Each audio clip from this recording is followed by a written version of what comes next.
sih yang bisa membuat tembok-tembok itu tuh runtuh dan jatuh, dan agar kita tuh bisa bisa membuat Tuhan itu kayak enak banget gitu. Dan yang itu Yosua 6 tadi, kuncinya adalah ketaatan dan iman. Kenapa ketaatan dan iman? Kalau misalnya saat itu Yosua dikasih perintah oleh Tuhan, dia nggak bilang, Tuhan nanti aja deh, Tuhan nanti aja, kan bisa besok Tuhan. Dan itu yang nanti akan membuat Yosua diperintahkan dan dia tidak melakukannya langsung, mungkin tembok Yeriko sampai sekarang belum pun. Iman, kenapa? Mana sih, di mana ceritanya tuh ada orang yang percaya, kamu kelilingin tembok 7 kali terus untuk gimana ceritanya? Adakah manusia yang percaya gitu loh? Ada nggak? Ada nggak? Nggak ada kan? Makanya jadi buat menghancurkan tembok-tembok dalam diri kita hanya perlu itu ketaatan dan iman. Sekian saya.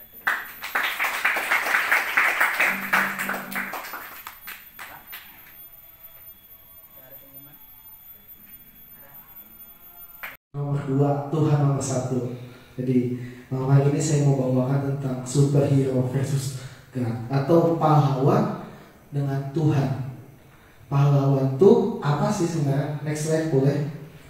Pahlawan datang menyelamatkan banyak orang, bukan semua orang. Yang kita tahu pahlawan tuh ada Imam Bonjol, Kapiten Patimura, Soekarno. Mereka pahlawan-pahlawan yang berjuang demi bangsa kita, biar bangsa kita selamat. Tapi yang kita tahu, walaupun mereka datang untuk menyelamatkan, tapi masih banyak korban. Jadi yang mereka datang, mereka bukan selamatkan semua orang, tapi hanya banyak orang. Tapi kita tahu Tuhan lahir ke dunia bukan hanya menyelamatkan saya, tapi saudara dan kita semua. Jadi next slide boleh. Tuhan datang bukan hanya untuk menyelamatkan ini banyak orang. Oke, cuma di gereja ini aja yang diselamatkan, bukan. Tapi Tuhan datang untuk kita semua, untuk keluargamu, atau untuk sahabatmu di sekolah, kita nggak ada yang tahu. Tapi Tuhan datang ke dunia bukan hanya sekedar saya yang diselamatkan, tapi saudara juga diselamatkan. Boleh next slide lagi? Coba kita sama-sama buka ayatnya di Yohanes 3 ayat 16. Yohanes 3 ayat 16. Boleh dibuka? Sama-sama kita baca ayatnya. Yang udah dapat boleh katakan amin. Oke, kita baca sama-sama. 1, 2, 3. Karena begitu besar kasih Allah akan dunia ini, sehingga Ia telah mengurniakan anaknya yang tunggal, supaya setiap orang yang percaya kepadanya tidak binasa, melainkan beroleh hidup yang kekal. Tuhan datang, Tuhan mengaruniakan anaknya yang tunggal, supaya kita selamat, supaya saudara selamat, supaya semua orang selamat. Coba kalian bayangkan, Tuhan di surga turun ke dunia. Kalian bisa bayangkan betapa indahnya, betapa nyamannya di surga, yang dengan segala kenyamanan, segala keindahan surga, Tuhan mau letakin semua itu. Tuhan turun ke dunia, lahir di kandang domba yang gak layak. Tapi Tuhan mau letakin semua itu demi apa? Demi bisa menyelamatkan saudara dan saya. Tuhan lahir ke dunia ya karena kasihnya Tuhan. Kasihnya Tuhan yang begitu besar yang ingin menyelamatkan kita. Kalau boleh next slide. Kalau kita tahu Tuhan lahir untuk mati di kayu salib, ada nggak sih yang mau turun ke dunia? Tuhan yang mau turun ke dunia langsung mati di kayu salib. Dia tinggalin semua kenyamanannya, dia tinggalin surga yang benar-benar dengan semua keindahannya. Dia lahir di kandang yang gak layak, dan dia mati di kayu salib cuma demi untuk siapa? Demi saudara dan saya. Keselamatan yang Tuhan berikan itu cuma-cuma. Tuhan datang ke dunia itu untuk memberikan kita keselamatan, untuk menebus dosa-dosa kita. Tapi terkadang kita menyia-nyiakan keselamatan itu. Di sini Yang jadi masalahnya Tuhan tuh datang jadi juru selamat kan buat kita. Tuhan datang untuk mati di kayu salib. Tapi yang jadi masalahnya, apakah kamu menerima Tuhan sebagai juru selamat? Apakah Anda menerima Tuhan di dalam diri Anda sebagai juru selamat? Oke, orang ngomong, aku Tuhan, aku percaya sama Engkau. Tuhan, aku percaya padamu. Tuhan, aku percaya pasti aku diselamatkan. Oke, emang orang percaya bakal diselamatkan. Tapi percayamu percaya di mulut atau percaya di hati? Percayamu percaya di mulut atau percaya di hati? Tuhan datang ke dunia memberikan keselamatan ke kita itu cuma gratis. Tuhan gak minta balas apapun gak. Kenapa? Karena Tuhan punya kasih yang besar. Tapi yang jadi masalah, kita terima anugerahnya Tuhan, kita terima keselamatannya dari Tuhan atau enggak? Boleh next slide langsung. Nah, caranya kita tuh bagaimana kita bisa menerima keselamatan daripada Tuhan? Bagaimana sih cara? Oke Tuhan, aku mau minta keselamatan daripadamu, tapi caranya gimana? Cara pertama itu adalah kita harus mencari Tuhan. Coba kita sama-sama buka ayatnya di Matius 15 ayat 30. Yang udah dapat boleh katakan amin. Amin. Amin. Puji Tuhan. Kita baca sama-sama. 1, 2, 3. Kemudian orang banyak berbondong-bondong datang kepadanya, membawa orang lumpuh, orang timpang, orang buta, orang bisu, dan banyak lagi yang lain. Lalu meletakkan mereka pada kaki Yesus dan Ia menyembuhkan mereka semua. Di sini tertulis dengan jelas, saat kamu butuh keselamatan, kamu datang ke Tuhan. Kamu tahu dirimu butuh keselamatan, kamu tahu dirimu sakit, dan kamu butuh keselamatan. Yang kamu lakukan cari Tuhan. Tapi terkadang kita ngomong, Tuhan, aku percaya sama Engkau, aku terima keselamatan dan daripadamu. Tapi kita nggak mencari Tuhan. Oke, orang banyak ngomong, kan Tuhan udah gak ada. Tuhan kan udah diangkat di surga 2000 tahun yang lalu. Tuhan kan udah gak ada di dunia. Boleh next slide. Lanjut 2. Tuh, Tuhan udah gak ada di dunia. Jadi kita harus kayak gimana? Lanjut kita sama-sama buka di Yohanes 1 ayat 1. Kita banyak buka firman Tuhan. Yohanes 1 ayat 1, yang udah dapat boleh katakan amin. Amin. Kita sama-sama baca. 1, 2, 3. Pada mulanya adalah firman. Firman itu bersama-sama dengan Allah, dan firman itu adalah Allah. Jadi saat kamu terima keselamatan atau saat kamu butuh keselamatan, kamu bakal cari Tuhan. Di mana? Di firman Tuhan. Keselamatan yang sesungguhnya saat kamu datang mencari Tuhan. Tapi kebanyakan orang cuma ngomong, Tuhan, aku percaya Engkau, Tuhan, aku percaya padamu, Tuhan, aku percaya Kau mati di kayu salib, Tuhan, aku percaya Kau lahir buatku, buat kita semua. Tapi kita nggak cari Tuhan, kita cuma sekedar percaya. Saya mau ngomong emang benar, bukan agama yang menyelamatkan, bukan pendeta yang menyelamatkan, bukan saya yang menyelamatkan, bukan gereja yang menyelamatkan, tapi Tuhan yang menyelamatkan. Tapi yang jadi masalah, apakah saudara menerima keselamatan itu atau tidak? Tuhan memberikan keselamatan pada kita cuma loh, gratis. Oke, nah aku lahir ke dunia, aku mati di kayu salib, kamu gak butuh bayar apa-apa. Ini karena aku sayang padamu, karena kasihnya Tuhan yang besar kita, sehingga Tuhan mati buat kita, buat menyelamatkan kita. Tapi yang jadi masalah, apakah kita mau cari Tuhan atau enggak? Jawaban keselamatan yang kita butuhkan, jawabannya gini, saya sering diajarin sama papa saya, firman Tuhan itu gudang pengetahuan. Jadi kalau kamu mau belajar matematika dari firman Tuhan, kita belajar matematika di firman Tuhan, di kitab Nuh. Tuhan ajarin Nuh bangun kapal berapa tingginya, berapa hasta, lebarnya berapa. Matematika dari firman Tuhan. Jadi semua jawaban yang kamu butuhkan di hidupmu sekalipun itu keajaranmu atau pekerjaanmu atau semuanya ada di Alkitab.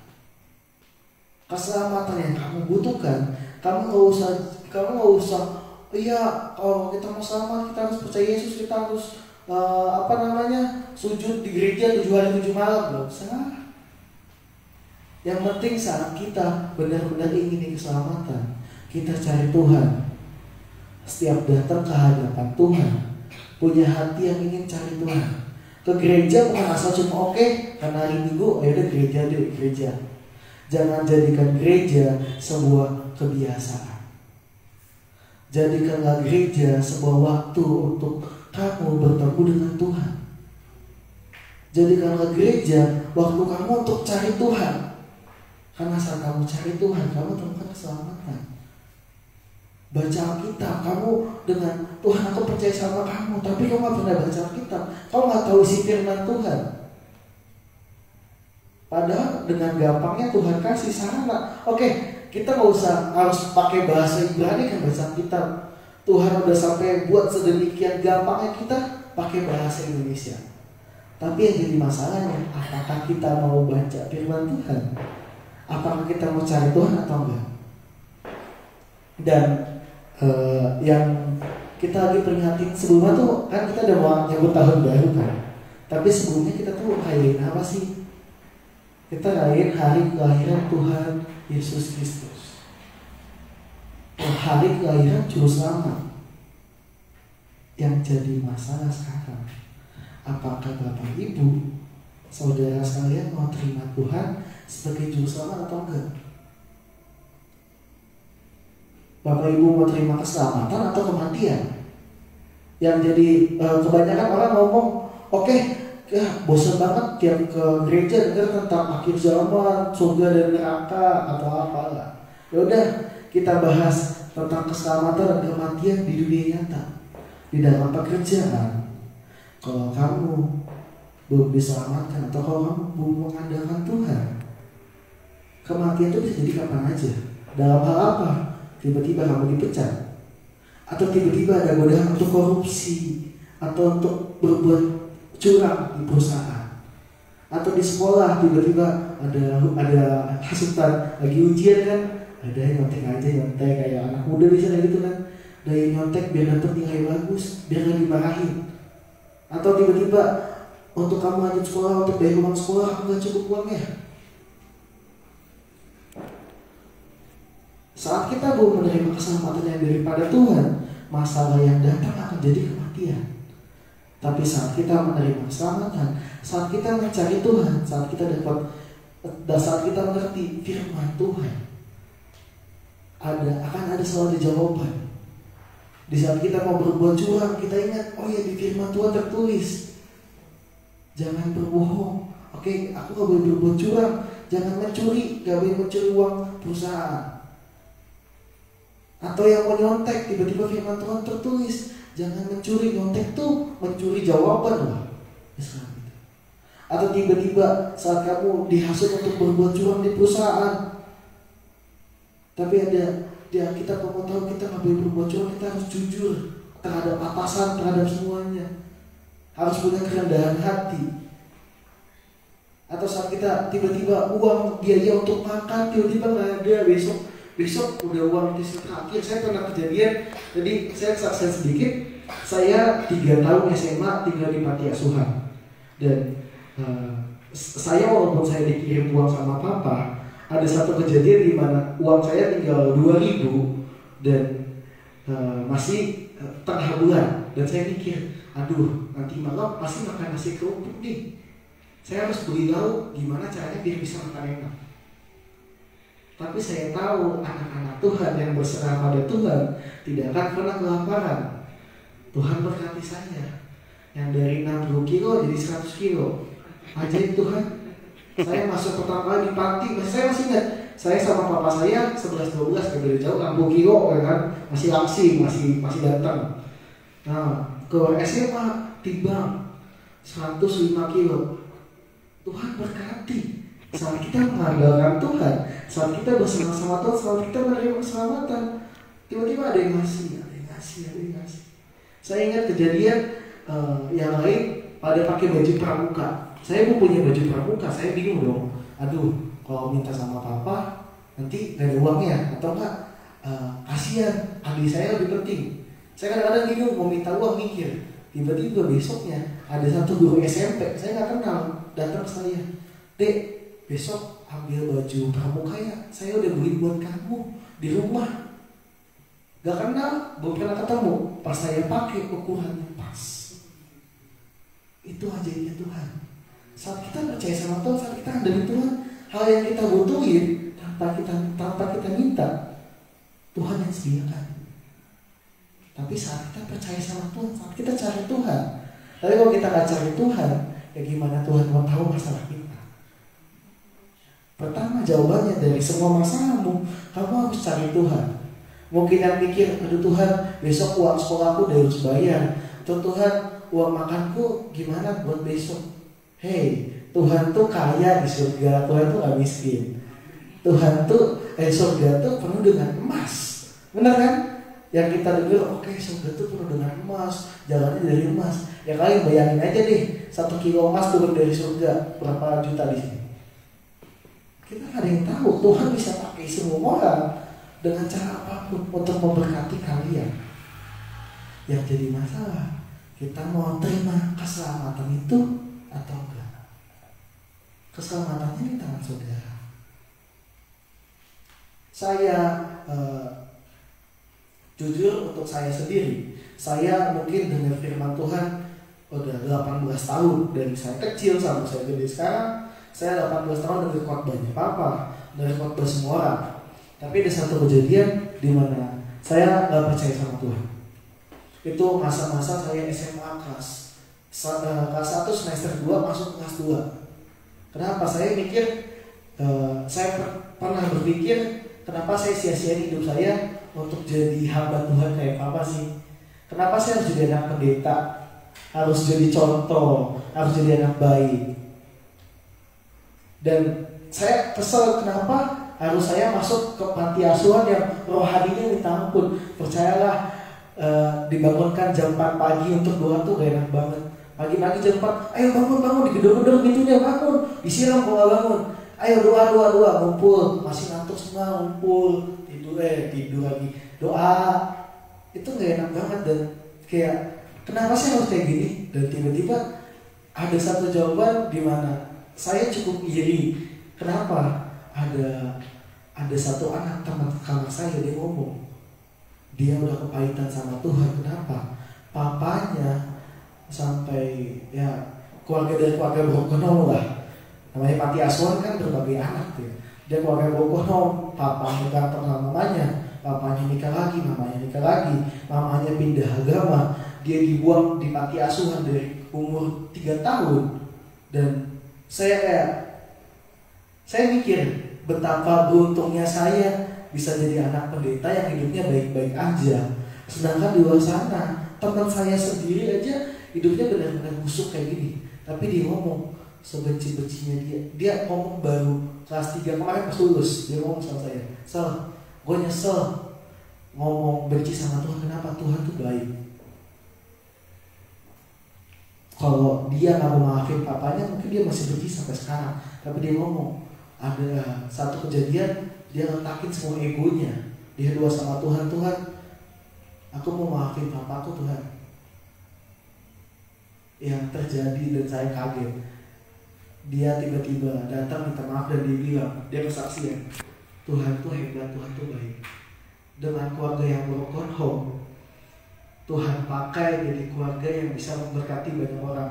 Jadi mama tirinya, ternyata dia melayani di tukang-tukang gojek, dia bagi-bagi penginjilan makan di Jakarta.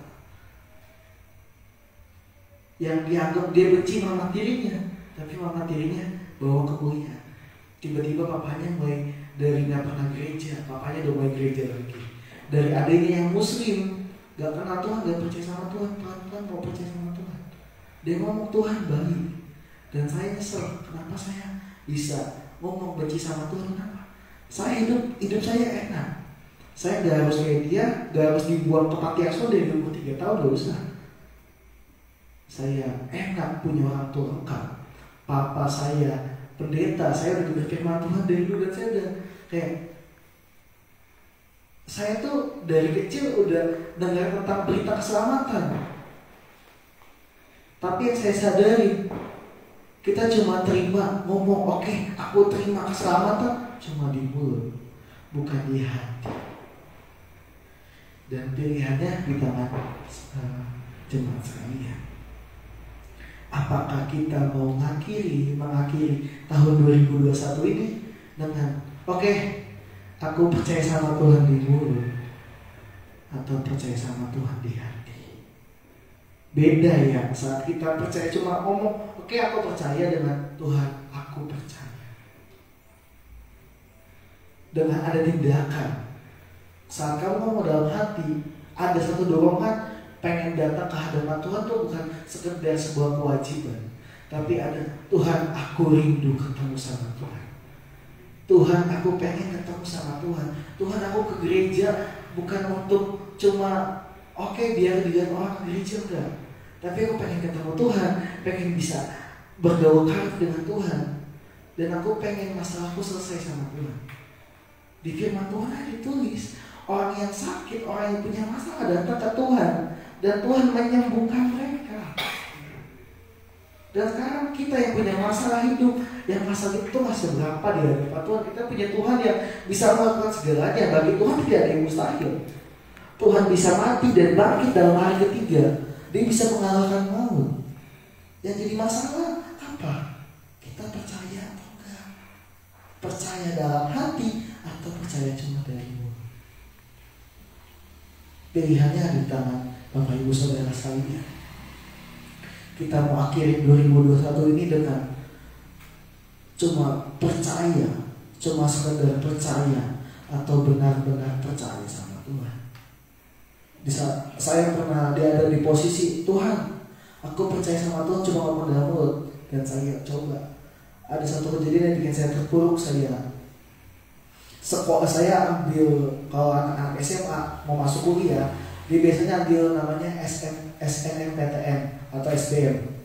Saya ambil SNM, saya nggak diterima karena rapot saya nilainya dari semua. Saya ambil SBM, saya nggak diterima. Kenapa? Nilai ujian saya dari semua. Dan saya kecewa, dan kenapa? Saya nyesel, kenapa Tuhan kok saya nggak bisa masuk, padahal aku udah dari Tuhan, aku udah belajar, kenapa Tuhan aku nggak masuk?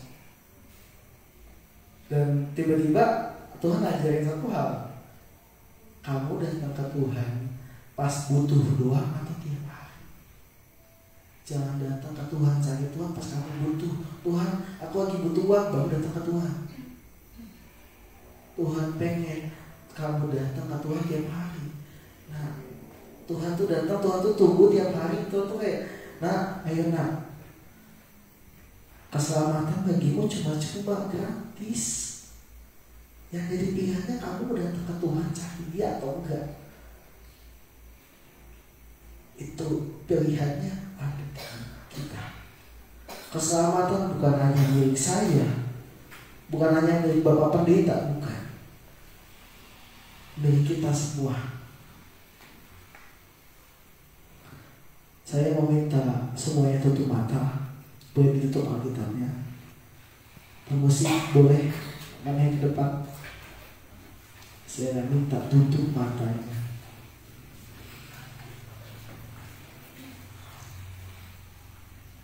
Saya minta bayangin semua kebaikan Tuhan di hidup kalian sama 2021 ini.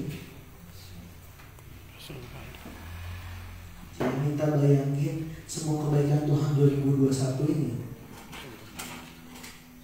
Dan saya minta kalian bayangin apakah kalian udah terima keselamatan itu atau belum. Kebanyakan orang ngomong, Tuhan, aku terima keselamatan daripadamu, tapi cuma di mulut, gak dalam hati. Atau yang udah mulai kecewa sama Tuhan, Tuhan kenapa sih hidupku kayak gini-gini aja? Kenapa sih Tuhan keluargaku selalu berantem? Tuhan kenapa sih pekerjaanku selalu gagal? Tuhan kenapa pendidikanku nilainya selalu jelek, Tuhan?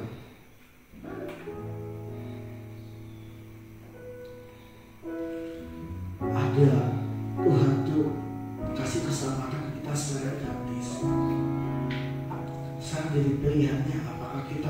menerima keselamatan itu, atau kita hanya cuma sekedar mendengarnya saja. Keselamatan tersedia bagi Anda, bagi kita semua tersedia. Ingat, yang menyelamatkan bukan gereja, bukan dua orang lain, bukan. Yang menyelamatkan dirimu hanya saat kamu percaya sama Tuhan dari dalam hati. Yang akan menyelamatkanmu dari masalah, menyembuhkanmu dari segala sakit penyakit, hanya Tuhan.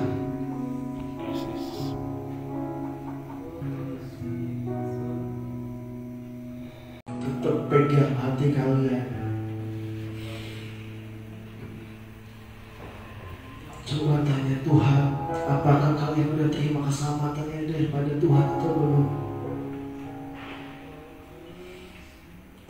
Bagi kalian yang tahu, bagi kalian yang butuh keselamatan itu, pegang dada kalian erat-erat. Bagi kalian yang tahu, Tuhan, aku butuh keselamatan itu di hidupku, di keluargaku, atau di pekerjaanku, atau di pendidikanku, boleh pegang hatiku.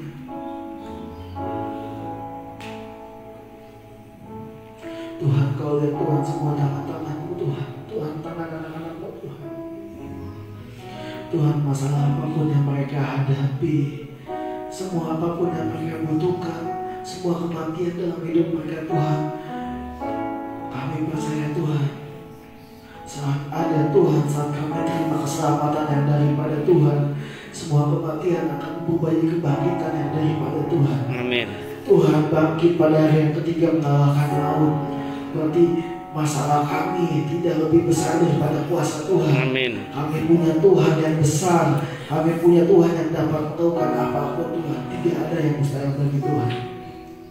Tuhan, terima kasih Tuhan buat semuanya, Tuhan, yang ada atas hidup kami, Tuhan.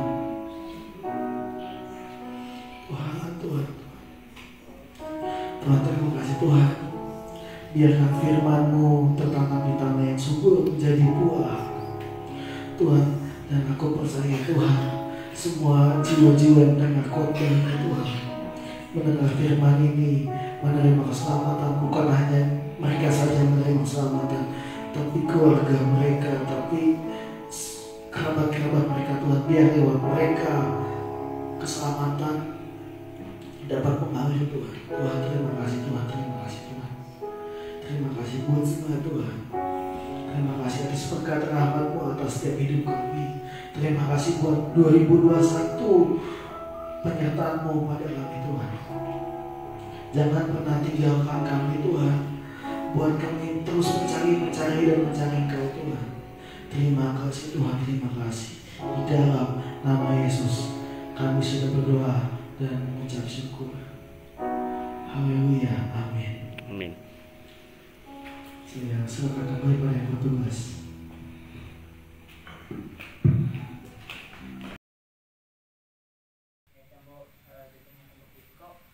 Mungkin kalian bertanya, aku sendiri bertanya waktu aku sempat bertanya diri sendiri, hal apa sih yang bisa membuat tembok-tembok itu tuh runtuh dan jatuh, dan agar kita tuh bisa bisa membuat Tuhan itu kayak enak banget gitu.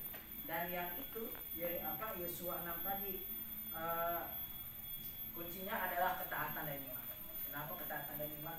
Kalau misalnya saat itu Yosua dikasih perintah oleh Tuhan, dia nggak bilang, Tuhan nanti aja deh, Tuhan nanti aja, kan bisa besok Tuhan. Dan itu yang nanti akan membuat Yosua diperintahkan dan dia tidak melakukannya langsung, mungkin tembok Yeriko sampai sekarang belum pun. Iman, kenapa? Mana sih, di mana ceritanya tuh ada orang yang percaya, kamu kelilingin tembok 7 kali terus untuk gimana ceritanya? Adakah manusia yang percaya gitu loh? Ada nggak? Nggak ada kan? Makanya jadi buat menghancurkan tembok-tembok dalam diri kita hanya perlu itu ketaatan. Sekian, saya